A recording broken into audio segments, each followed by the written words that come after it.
안녕하세요. 화계중학교 학생 여러분. 오늘도 방구석에서 즐기는 재미있는 미술 수업이 돌아왔습니다. 오늘은 또 선생님이 어떤 주제를 가져왔을지 기대가 많이 되죠. 오늘도 힘차게 한번 수업을 시작해 볼게요. 자, 오늘의 주제입니다. 한번 읽어볼까요? 미술에서의 패러디. 우리 패러디라는 말 많이 들어봤을 거예요. 여러 분야에서 패러디라는 말을 쓰는데 그 중에서도 오늘 수업 시간 때는 미술에서 어떤 패러디들이 있는지 작품도 감상하고 패러디에 대해서 조금 더 구체적으로 알아보는 시간을 가져볼 거예요. 자, 오늘 수업의 순서입니다. 첫 번째 이야기, 패러디란 무엇인지 정의와 그 뜻에 대해서 살펴볼 거고요. 두 번째 이야기, 미술에서의 패러디, 미술 분야에서의 패러디는 어떤 것을 뜻하는지 조금 더 구체적으로 들어가 볼 겁니다. 다음 세 번째 이야기, 패러디와 표절, 이 두 단어가 있는데 각각 어떻게 다른지, 어떤 공통점이 있는지 한번 살펴볼 거고요. 마지막 네 번째 이야기는 패러디 작품 감상. 이렇게 오늘은 패러디의 전반적인 뜻과 전체적인 흐름을 갖고 수업을 진행할 예정입니다. 자, 그럼 첫 번째 이야기, 패러디란 무엇일까요, 여러분? 패러디라는 말 여러 분야에서 각각 종종 쓰이고 여러분도 많이 사용을 해봤을 텐데 선생님은 드라마 패러디 또는 영화를 패러디한 거, 음악을 패러디한 거, 또 미술 패러디도 있겠죠, 물론. 여러 분야의 패러디 분야를 많이 접했던 것 같아요. 이렇게 다양한 분야에서 패러디라는 말을 쓰는데 그렇다면 패러디가 어떤 뜻을 갖고 있길래 이렇게 다양한 분야에서 전반적으로 쓰일까요? 자, 패러디란 어떤 뜻을 갖고 있는지 선생님이 한번 읽어볼게요. 문학, 음악, 미술 등의 작품에서 원작을 의도적으로 모방하여 독창적인 새로운 의미를 가진 작품을 만들어내는 기법이라고 적혀 있어요. 자, 처음으로 다시 돌아가서 문학, 음악, 미술 등의 작품이라고 얘기를 했는데 보통 그 패러디라는 단어를 쓰는 분야 자체가 창조적인 무언가를 하는 분야인 것 같아요. 그런 곳에서 작품이라고 하는 그 원작을 의도적으로 모방을 합니다. 의도적으로 따라하는 거예요. 그래서 따라 했는데 그것을 똑같이 따라하는 게 아니라 독창적인 새로운 의미를 가진 작품을 만들어내는 거예요. 즉, 패러디는 재창조라고도 많이 합니다. 재창조인데 원래 있던 작품을 약간 따라해서 재창조를 하는 거죠. 자, 패러디라는 뜻이 어떤 뜻인지 이해가 좀 됐을 거예요. 자, 그렇다면 미술 분야에서의 패러디는 어떤 것을 얘기하는지 한번 조금 더 구체적으로 살펴볼게요. 자, 미술에서의 패러디 읽어볼게요. 특정 작품의 소재나 작가의 작품을 흉내내서 익살스럽게 표현하는 방법이라고 적혀 있어요. 자, 원래 원작이 있겠죠, 이 패러디는. 자, 여기 세 개의 밑에 작품이 있는데 원작은 어떤 작품인가요? 그쵸, 여기 첫 번째 보이는 이 사진이 반고의 자화상 작품이에요. 이 작품이 고흐가 그린 원작이고요. 그리고 오른쪽에 두 작품이 고흐의 자화상을 패러디한 패러디 작품입니다. 두 번째 보니까 누구 같죠? 심슨 닮았죠? 심슨 스타일로 패러디를 한 거고요. 세 번째는 어떤 스타일로 패러디가 되었죠? 맞아요. 레고 스타일로 패러디가 되었네요. 자, 두 번째 작품, 세 번째 작품 모두 패러디가 된 이 작품 모두 딱 봐도 반고흐의 자화상 작품을 패러디했구나, 흉내를 냈구나라는 걸 알 수 있죠. 그리고 또 어때요? 선생님이 미술에서의 패러디 뜻을 적어놓은 것 중에 빨간색 글씨로 한번 다시 읽어볼게요. 흉내내어 익살스럽게 표현했다 라고 그랬어요.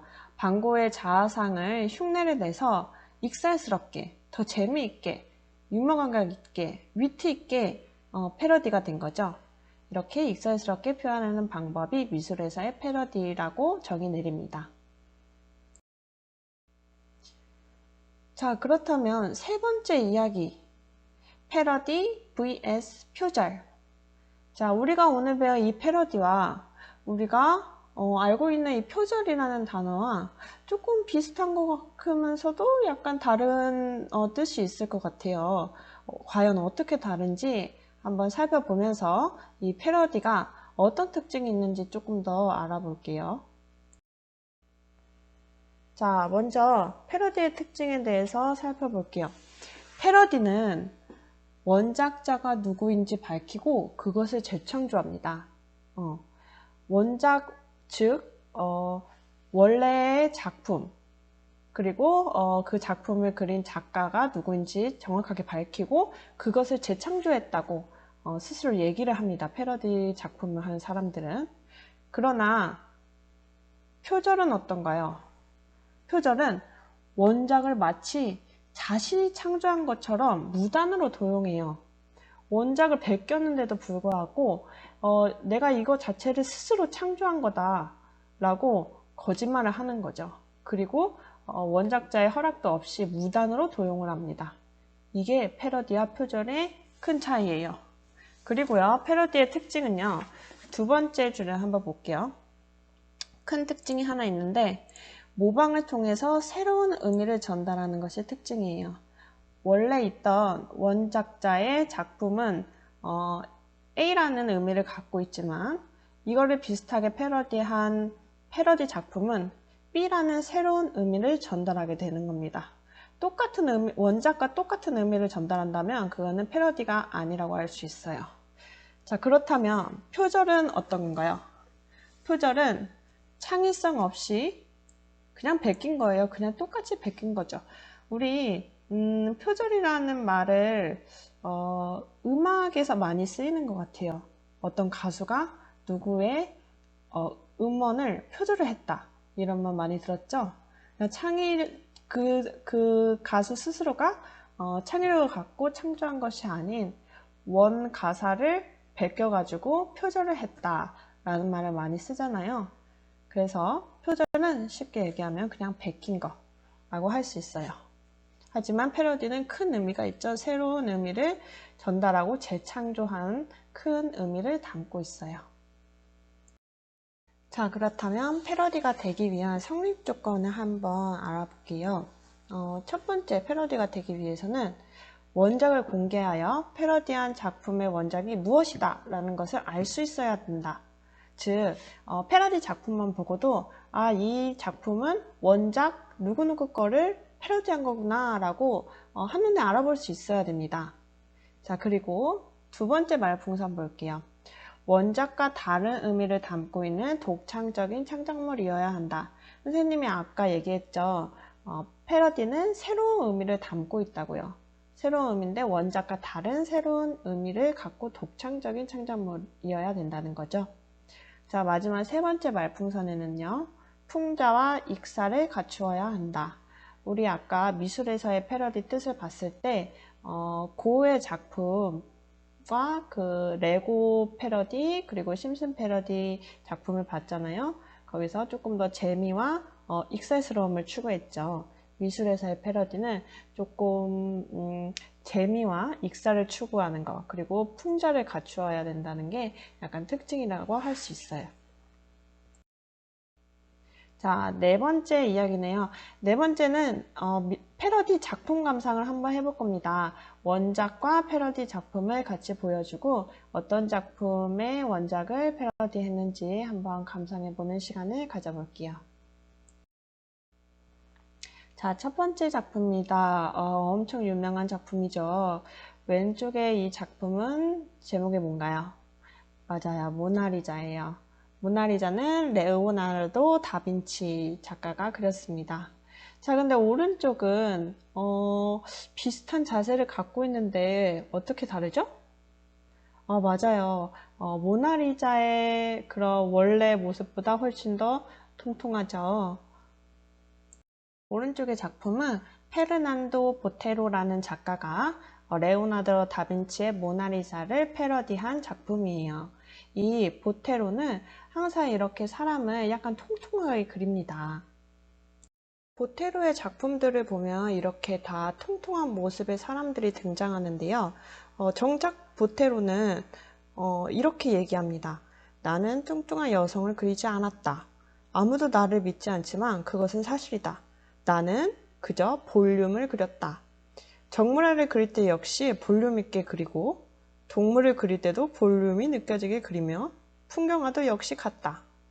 그래서 이렇게 인물도 볼륨 있게 그린 거다라고 아주 유명한 멘트를 날렸습니다. 두 번째 작품을 한번 볼게요. 왼쪽에 있는 작품이 원작이고요. 오른쪽에 있는 작품이 패러디 작품입니다. 먼저 원작은요, 얀바네이크라는 작가가 그린 작품이고요. 지금 이 작품을 보면은 어떤 장면을 그린 것 같죠? 남자와 여자가 이렇게 손을 잡고 있는데, 네, 맞아요. 결혼식을 올리고 있는 장면입니다. 이 작품의 제목은 아르놀피니 부부의 초상화라는 제목을 갖고 있고요. 이 왼쪽에 있는 망토 입은 아저씨가 아르놀피니이고요. 그리고 새 아내가 된 오른쪽에 여자와 지금 손을 잡고 사랑의 언약을 하고 있습니다.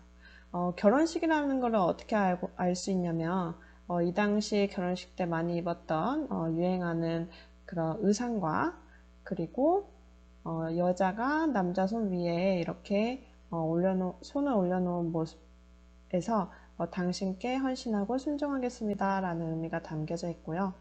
그리고 위에 있는 전등에 초가 있죠? 그 초에 대한 의미가 결혼식을 상징한다고 합니다. 자, 이렇게 새로운 시작을 알리는 이 결혼식을 담은 아르놀피니 부부의 초상화 작품이 오른쪽 작품처럼 패러디가 되었습니다. 자, 이 패러디 작품도 인물들을 한번 볼게요. 어떤가요? 원작보다 조금 더 통통해졌죠. 자, 그러면은 이 오른쪽 패러디 작품도 누구의 작품일까요?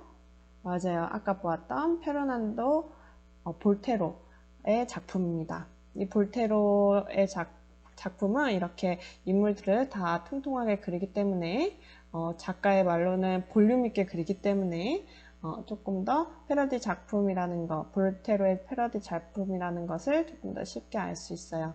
이렇게 볼테로는 원작을 많이 패러디한 작품들이 대부분 존재합니다. 자, 세 번째 작품도 한번 볼게요. 세 개의 사진이 나와 있는데요. 여기 중에 원작은요, 맨 왼쪽에 있는 앵그르라는 작가가 그린 샘이라는 작품이에요. 여자가 지금 항아리를 들고 항아리에서는 물이 이렇게 흐르고 있죠. 이게 앵그르의 작품 샘이라는 작품인데 이 작품을요, 패러디를 여러 곳에서 했습니다. 먼저 두 번째는 샤넬이라는 화장품 회사에서 향수를 선전을 하기 위해서 이런 앵글의 샘 작품의 포즈를 이렇게 따라하기도 하고요. 마지막 세 번째는 위스키 광고예요.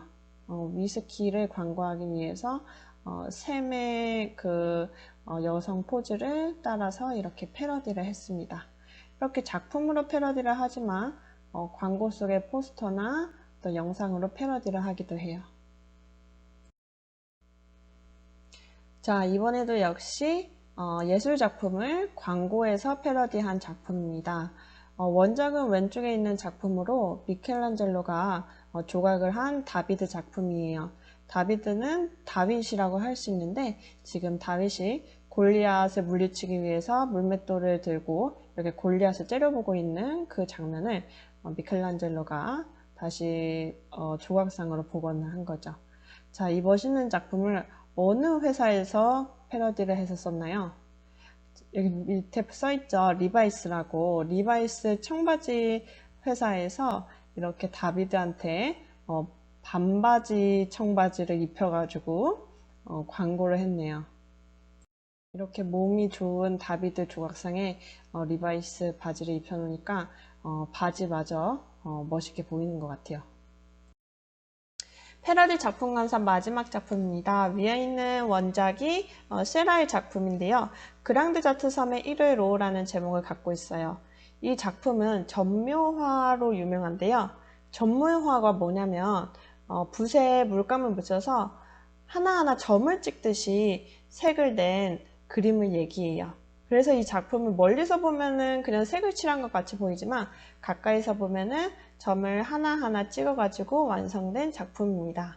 이렇게 점묘화로 유명한 세라의 작품은 밑에처럼 실제 사람으로 패러디 되었는데요. 이 패러디된 작품은 미국의 NBC 방송에서 굉장히 장수를 한 시트콤이 하나 있어요. 그 시트콤 제목은 오피스인데요.